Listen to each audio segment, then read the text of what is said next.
Sakaja.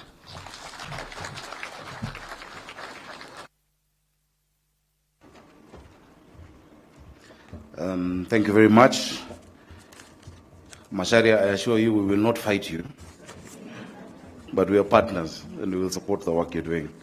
The Honorable Chief Justice, Lady Justice Martha Koome, and your Deputy, Excellency Musalia Mudavadi, the Prime Cabinet Secretary, ladies and gentlemen. As usual, I'm really pleased to see Chief Justice Emeritus Maraga and Mutunga. And as I said last time, you keep giving us the best example of how you must support your successor. An example that is missing in many parts, in other arms of government, and keep leading by that example. As we got in, the Chief Justice Emeritus Mutunga asked me if I have bought boats for El Nino mitigation. And I told him I have not. But I'm glad that our efforts are paying off. Nairobi is not flooding. We have our Green Army that is working every day to clear our drainage, and I'm sure you've seen areas that would normally have been flooded flowing very, very, very well. We thank God for the rains, but we must remember in different parts of the country, there are people who are stranded, who are cut off, and who are really suffering, and let's remember them in our prayers. Registrar Adam Madi, congratulations. You have done an amazing you have really lifted the judiciary, your professionalism, your grit, your diligence. And so I wish you all the best. But before you go, I heard you mention that you're now getting 21.2 billion. I'm coming to have a small bill of rates that I need to discuss with you. Of only 204 million owed by the judiciary to Nairobi County. So we shall have that discussion. Sorry, don't go with it. It's not good. It's not good to go with pending files. And truly, our collaboration can yield so much. I was just whispering to Waziri Murkomen. There's something we're working on together, the intelligent traffic management system. Traffic management is devolved, but we are supported by the national government to set up that system. And I'll give you an example. The test we've done, just one junction with the petty offenses, 3,000 per offense, if you're overlapping, if you jump the light, will raise 1.5 billion shillings. If we agree on a framework together, the issues of funding Macharia should not be a problem, because we have estimated close to almost 10 billion that we can raise annually, and we agree the judiciary gets this, Nairobi County gets this, and the executive gets this. There's enough for all of us if we're creative and if we collaborate.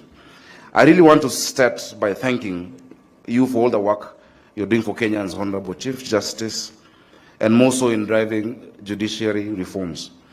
Our Constitution provides that sovereign power belongs to the people of Kenya, and this power is to be exercised only in accordance with the Constitution. Article 159 provides that judicial authority is derived from the people and shall be exercised by the judiciary through courts and the tribunals. This therefore means that judicial authority must be people-centered. Hence, your blueprint and theme for people-centered justice. Our judiciary has been very progressive, as I've mentioned in the past.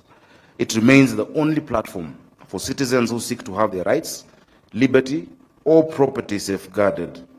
You have been very deliberate and inclusive through the various court users committees that are bringing together members of the public, judicial officers, and various actors of the justice sector to deliberate on issues that affect the delivery of justice.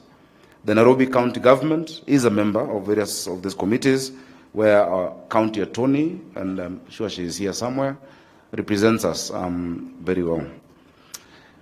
In the year 2015, I was a young legislator. I was a member of parliament.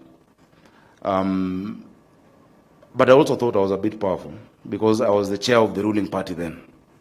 And so one day on a flight from New Zealand, a gentleman had sat next to me called Brian Johnson. We couldn't avoid the small talk because we shared a surname and we were stuck together for many hours. And he explained to me that he had a friend who had done some business in Russia and got into trouble, has come and set up in Kenya and is having some challenges. And is doing some small business. And so I said, why not? Let him come. see me in my office because I know people. I thought I know people. Now, when this gentleman comes, the small business he's doing, I don't know if I should mention it, but I'll describe it. It's one of the biggest, it's a city outside Nairobi, just outside Nairobi. It's a mixed-use development. And he had been having some challenges. 5,000 acres, huge investment. So this gentleman comes to my office at the KICC on the 26th floor, and we chat. And he just talks about how Kenya is amazing, how we're the next frontier, how we should, strengthen our systems. And then he stands up to leave. And I ask him, Brian Johnson told me you have some issues.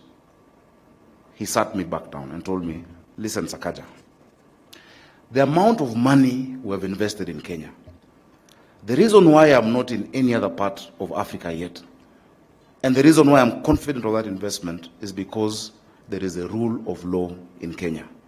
Yes, I have a problem. Yes, I have a challenge, but you have a strong judiciary. My matter is in court. If I had to know someone to do business in Kenya, I would not do business. That speaks to what you are doing. Your work is providing confidence to investors, confidence to business people that there is predictability, there is the rule of law that supersedes the rule of man, and that people can be confident of what they put in. Thank you. That is driving a lot of investment to our country. You have increased access to justice through your online platforms. And of course, he won his case and his business is running very well. I thought I'd have helped him and maybe gotten some favor there, but I didn't, unfortunately. But thank you for those who helped him within the judiciary. Well done. And he's continued to attract more investment just because of doing the right thing. When we go to other parts of the world and say, this is the only country where a presidential election has been reversed in Africa, many people don't believe it. But in as much as it was done, not for the show, but because of the issues that were brought, it really strengthens the standing of Kenya. Kenya is seen as a great beacon and a great frontier for investment globally because of the work you do. As I was saying, you've increased access to justice through your online platform, made it easier for those who seek justice to petition court and have their matters heard without having to travel far and wide. The creation of the Small Claims Court, which we are proud of as Nairobi County, has given litigants an opportunity to access timely justice and ease congestion at the commercial courts. Nairobi County, as you know, is working with you. We've donated land to the judiciary to support the construction of small claim courts in Mihango, Kasarani, Huruma, and Dagoretti. And the county will be formally reaching out to the judiciary to set aside a courtroom in the 4 areas where offenders charged for breach of various county laws can be arraigned at the courts nearest to them as required by the law. However, I have a little issue. And have the best organizational models. For years, petty offenders in Nairobi have been served right here at the city court. Access to justice means convenience, means quick dispensing of small matters. Some even I can't describe. Someone has done that. Now, when we take these people to Milimani, and then it takes another 2 days, and then I think, in as much as, yes, the authority belongs to the judiciary, partnering with us to devolve. Devolution is based on the principle of subsidiarity. A service is best offered at the lowest level, compatible with that benefit of the service. Very many Nairobians are being, inconvenienced. Now having to go all the way to Milimani, they are used to us serving them here, quickly dispensing with that matter under the authority of the judiciary. I urge you to return the small claim, the city court under the direction of the judiciary. But let us sort that out. Because without that, the city slides into anarchy. These small offenses, and let me even remove these spectacles now. These small offenses that need to be dispensed with, when the people realize that we're not able to, we will not be able to uphold rule of law in this city. And we shall slide into anarchy in the capital. I beg you that you can reconsider that. Secondly, and this one, of course, we're dealing with. I was wondering, Chief Justice Emeritus, both of you, when someone has an issue with the judiciary, where do you go? Where do you take the dispute? Because we have a little matter about this parking here. Now, I can't go to court. And we started discussing it. I think we should really find an amicable solution. I know Justice Ouko, my good friend, he has a lot of opinions around that. We can work together. Historically, we have all the records that I have from City Hall from the years. There's been a partnership between the judiciary and Nairobi. Let me say, I have long admired the Chief Justice's leadership. You take your constitutional and historical role seriously. You understand not just the formal constitutional role that this institution that you lead must play, but also its historic one, the protector and interpreter of the new constitution on which our national hope rests.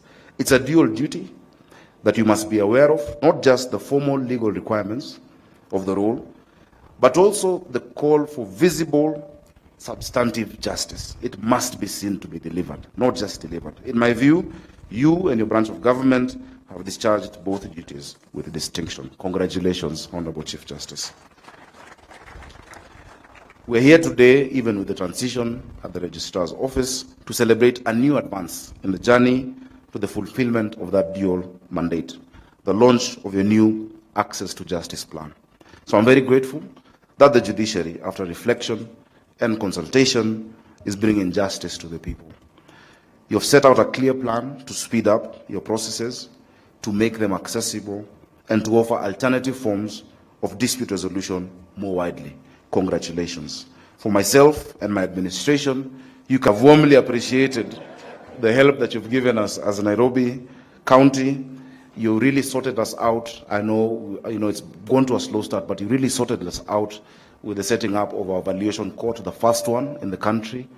Nairobi County is now the only county government, actually the only local government in East Africa that has an updated valuation roll of 2019, thanks to your assistance, Madam Chief Justice. And the valuation roll, the valuation court is working. The national rating bill is in Parliament, but we are now able to charge rates of 2019. All others are still stuck in 1980. So thank you, and we shall reciprocate that by serving you diligently as we streamline our processes. May justice be our shield and defender, and may the judiciary continue to grow in wisdom. God bless you all. Thank you.